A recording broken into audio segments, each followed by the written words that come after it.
কাহিনীটো কৈছে নাৰী যিহেতু অৰ্ধকা এই নাৰীৰ সকলোবিলাক সফলতাৰ আৰতে ডাঙৰ ডাঙৰ যিমান ডাঙৰ মহান মানুহ হওক মনীষী হওক আনকি ভগৱানেও কৈছে যে লক্ষীৰ অবিহনে মোৰ অস্তিত্ব নাই ঈশ্বৰৰ অস্তিত্ব লক্ষীৰ ওপৰতহে নিৰ্ভৰ কৰে বুলি তেওঁ উল্লেখ কৰিছে নাৰীক ইমানে উচ্চ স্থান দিছে আৰু নাৰীক যিখন সমাজত অপমান কৰা হয় তাৰ পৰিণতিটো কেনেকুৱা ভয়ানক হয় সেয়া আপুনি মহাভাৰতৰ দ্ৰৌপদী কেৰেক্টাৰ চাওক ৰামায়ণৰ সীতাক চাওক সেই অপমান কৰি পেলাই সেই হৈছে যিদিনাই নাৰীৰ হাতত চুলি ধৰিছিল সেইদিনাই কুৰু বংশৰ ধ্বংসযজ্ঞৰ আৰম্ভণি তাৰ পৰাই হৈছে সেইকাৰণে এই নাৰী যি মানুহে সন্মান যদি কৰিব নাজানে তেতিয়াহ'লে তেওঁ কেতিয়াও কোনোকালে আগেই বাঢ়িব নোৱাৰে আৰু আমাৰ আসলতে কথা হ'ল আমি জন্ম কৰবা হৈছোঁ আমিতো মাতৃৰ গৰ্ভৰ পৰাই জন্ম হৈছোঁ সেইকাৰণে আমি নাৰী প্ৰত্যেক মানুহৰ জীৱনত গংগা বুলি কৈছে আমি যেতিয়া গংগা স্নান কৰিবলৈ বা ক'ৰবাত গৈ ফুৰোঁ সেইটো আমাৰ দৰকাৰ নাই আমাৰ গংগা ঘৰতে আছে নিজৰ মাকক চিনি নাপালে সি আৰু গংগাত স্নান কৰি কি কৰিব এতিয়া আজিকালিতো তেনেকুৱাই হৈছে আমাৰ যেনে এনেকুৱা মাজতে কিমান নিউজ লাইফত এটা চালো এটা কাহিনী দেখা পালো ল'ৰাটোক ডুবাইত ডাক্তৰ বনালে মাকক নিউজ লাইফৰ সন্মুখতে পেলাই থৈ কিনাইকিয়া হ'ল আকৌ নিউজ লাইফে বুটলি আনি পিছত এটা টক শ্ব' কৰিছিল সেইটো আপোনালোকে চাগে জনে জনে চাইছে দেখা পাইছে সেয়া গতি হৈছে আমাৰ সেয়া কিন্তু সেইজনী মাকে ডক্তৰ বনাওঁতে কিমান আশা আকাংক্ষা বুকুত বান্ধি লৈ যে ল'ৰাটোক মানে একে ডুবাইলৈকে পোৱাই দিছিলগৈ বাপেক কেতিয়াবাই ঢুকাল কিন্তু তাৰ পৰিণতিটো লাজ পালে সেয়াই গতিকে আৰু এতিয়া অল্ড এজ হোম আমাৰ আহি গ'ল অল্ড এজ হোম কিন্তু মানৱ জাতিৰ কাৰণে কলংক অল্ড এজ হোম কেতিয়াও ভাল বস্তু নহয় এই বুঢ়া বুঢ়ী কেইটাক নি পেলাই বুঢ়া বয়সত নি তাক ক'ব এইটো বাৰু পুতেকহঁতক যে ইমান ডাঙৰ মানুহ বনাইছিল তাৰ গুৰি কি হ'ল লাভ কিটো হ'ল একোতো নাই সেইকাৰণে এতিয়া মই ইয়াৰ লগত এটা কাহিনী মই কওঁ নাৰীক অপমান কৰিলে কেনেকুৱা ভয়ানক পৰিণতিৰ মুখামুখি হ'ব লাগে এই বালজাকৰ ষ্টৰিটোত আছে যে বালজাকৰ ষ্টৰিটোৰ হ'ল যে এজন মানুহে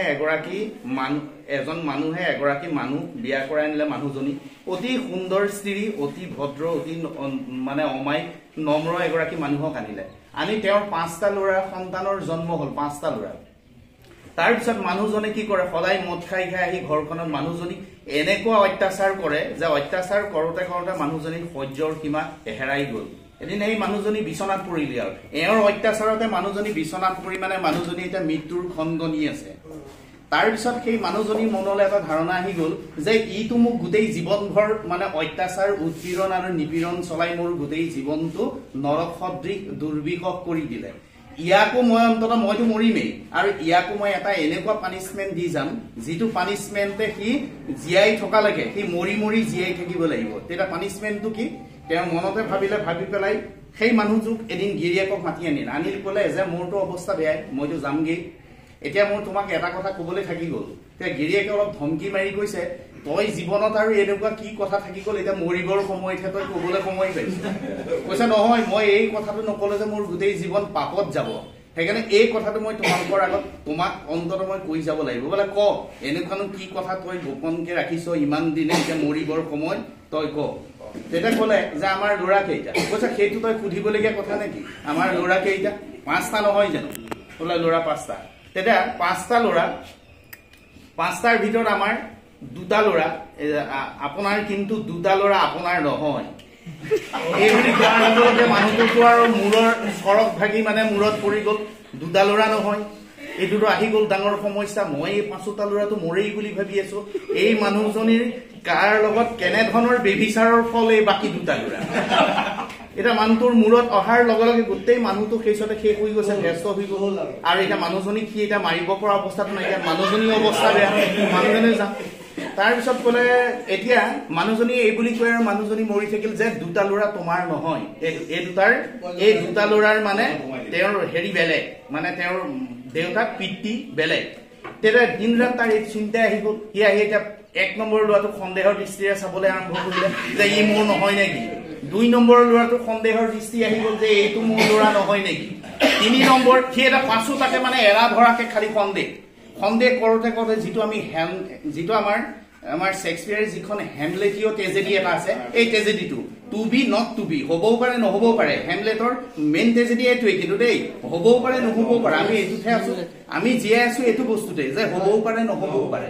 তাৰপিছত সি আৰু এইটো কৰি কৰি মানুহজনীটো মৰিয়ে থাকিল তাৰপিছত খুব কম দিনৰ ভিতৰত সি চিন্তাই পাগল হৈ মানে তাৰো মৃত্যু চাপি আহি তাৰ মৃত্যু হ'ল সেই মানুহজনী কিন্তু মানুহজনে কাৰো লগত কোনো বেবিচাৰৰ ফল নহয় 5টা ল'ৰা তাৰে কিন্তু তাক এটা পানিশমেন্ট দি গ'ল সেই মানুহজনী যে গোটেই জীৱনভৰ অত্যাচাৰ চলালে তাৰ পানিশমেন্ট হ'ল সেইটো দি থৈ গ'ল সেইকাৰণে হ'ল যে নাৰী প্ৰভাৱ যুগে যুগে আছে আৰু নাৰীক সদায় সন্মানেই কৰিব নাৰীক কেতিয়াও অপমান কৰিব নাপায় সেইকাৰণে নাৰী যদি কেনেবাকে মহিয়সী হয় সেইটো জাতিৰ কাৰণে আপুনি বহুত সৌভাগ্যৰ কথা আকৌ এটা ঠিক নাৰী যদি কেনেবাকে দুৰ্দান্ত হয় তেতিয়াহ'লে গোটেই জাতি শেষ হৈ যাব পাৰে সেই নাৰী যেনেকে আমাৰ টয়নগৰ হেলেনৰ কাৰণে ট্ৰয় শেষ হৈ যোৱা নাই শেষ হৈ গ'ল ঠিক তেনেকুৱা সেইকাৰণে নাৰী যদি মহান হয় যেনে আমাৰ মাদাৰ টেৰেছাৰ নিচিনা যদি আমি মহান নাৰী পাওঁ তেতিয়া গোটেই জাতিটো ধন্য আমি সীতাৰ নিচিনা নাৰী যদি পাওঁ মনন্দৰীৰ নিচিনা নাৰী পাওঁ আপোনাৰ মানে কিন্তু মনন্দৰী কম কিন্তু উচ্চ খাপৰ নাৰী নহয় দেই মনন্দৰীৰ বিষয়ে মানুহে বহুতেই নাজানে সীতাক কিন্তু মানুহে বহুতে জানে কিন্তু মনন্দৰীক নাজানে আপোনাৰ সীতা আৰু মনন্দৰীৰ মাজত সৌন্দৰ্যৰ পাৰ্থক্য কিমান জানে সীতাৰ চুলি আছিল 7 হাত মনন্দৰী 8 হাত এহাতৰ ডিফাৰেন্স আছিল এহাত চুলি দীঘল বেছি আছিল কাৰণ সেই যুগৰ মানুহবিলাক নিজ হাতৰ 13 হাত নে 16 হাত আছিল সেইকাৰণে সৌন্দৰ্যৰ পাৰ্থক্য কিন্তু একক সীতাতকে কিন্তু মনন্দৰীৰ ওপৰত আছিল কিন্তু মনন্দৰীৰ সেই সময়ত ৰাৱণক কিন্তু বহুবিলাক কথা কৈছিল আৰু ইয়াৰ লগতে চমুতকে মই আৰু এটা অকমান সৰু খালি কাহিনী এটা কৈ দিছো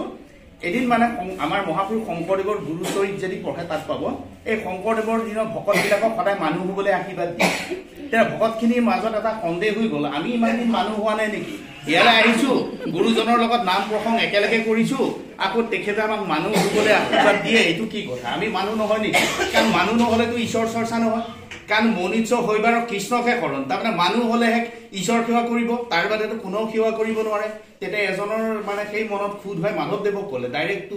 গুৰুজনক ক'ব নাই তেতিয়া মাধৱদেৱে ক'লে কৈছে আজি নামকাৰ শেষ হ'লে তুমি কথাটো উলিয়াবা তাৰপিছত ওলালা আৰু মাধৱদেৱে ক'লে যে গুৰুজন এই আমাৰ এজনৰ আপোনাক সুধিবলগীয়া এটা প্ৰশ্ন আছে কথা কি আছে তেওঁ গ'ল সুধিলে যে প্ৰভু আপোনাক কথা এটা সুধো আপুনিতো সদায় আমাক আশীৰ্বাদ দিছে মানুহ হ'বলৈ আমি মানুহ নহয় নেকি বাৰু তেতিয়া মহাপুৰুষে ক'লে যে তোমালোক মানুহ হৈছা তেতিয়াহ'লে মানুহ হৈছা বুলিতো ভাবিছে তেতিয়া বোলো আমিতো মানুহ হৈছোৱেই কাৰণ মানুহ নহ'লে ইয়াৰ নাম প্ৰসংগ কোনাই কৰিব কাৰণ মানুহেহে কৰিব পাৰে বোলে কাম এটা কৰা তুমি এতিয়াই যোৱা সেই শিমলু গছ এজোপা আছে তাত এটা শগুন আছে শগুন এটা বহি আছে ক'লে যে তাক ক'বা যে গুৰুজনে এটা পাখি এটা বিচাৰিছে বুলি ক'বা তলৰ পৰাই কৈ দিবা তলৰ পৰা কৈ দিয়াৰ লগে শগুনটো জানি তেওঁ পাখি এটা গাটো জোকাৰি পেলাই দিলে পাখিটো পৰি লৈ আহিল আহি পেলাই শংকৰদেৱে ক'লে বোলে তুমি কাম এটা কৰা এই তালে যোৱা অগ্নিগড় বুলি এটা জেগা আছে সেই তালে যোৱা তাৰ পৰা তুমি আমাৰ সমাজখনৰ ফালে চোৱা তেনেকৈ পাখিটো লৈ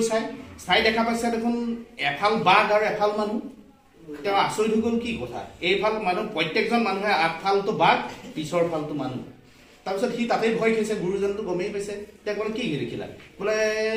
ওপৰ ফালেতো বাঘ আৰু তলৰ ফালেহে মানুহ তাৰপিছত আৰু দুজন মানুহ ক'লে বোলে যোৱাচোন তোমালোকে চোৱা প্ৰত্যেকেই চাই প্ৰমাণ কৰে এইটোৱেই তেতিয়া মহাপুৰুষে ক'লে যে এই কাৰণেই মই তোমালোকক মানুহ হ'বলৈ কৈ আছো তোমালোক আধা মানুহ হৈছে আধা মানুহ এতিয়াও হোৱা নাই মানে তোমালোকৰ লোভ লালসাবিলাক এতিয়াও বাঘৰ দৰে আছে এইবিলাক সম্পূৰ্ণ যাব লাগিব এইবিলাক গ'লেহে তোমালোক মানুহ হোৱা আৰু যোনদিনাই তোমালোকৰ সকলোবিলাক যাব আৰু সম্পূৰ্ণ মানুহ হোৱা সেইদিনাৰ পৰা মই আৰু এই আশীৰ্বাদটো তোমালোকক নিদিওঁ সেইকাৰণে তোমালোকে মই মানুহ নোহোৱালৈকে আশীৰ্বাদটো মই সদায় দিয়ে থাকিম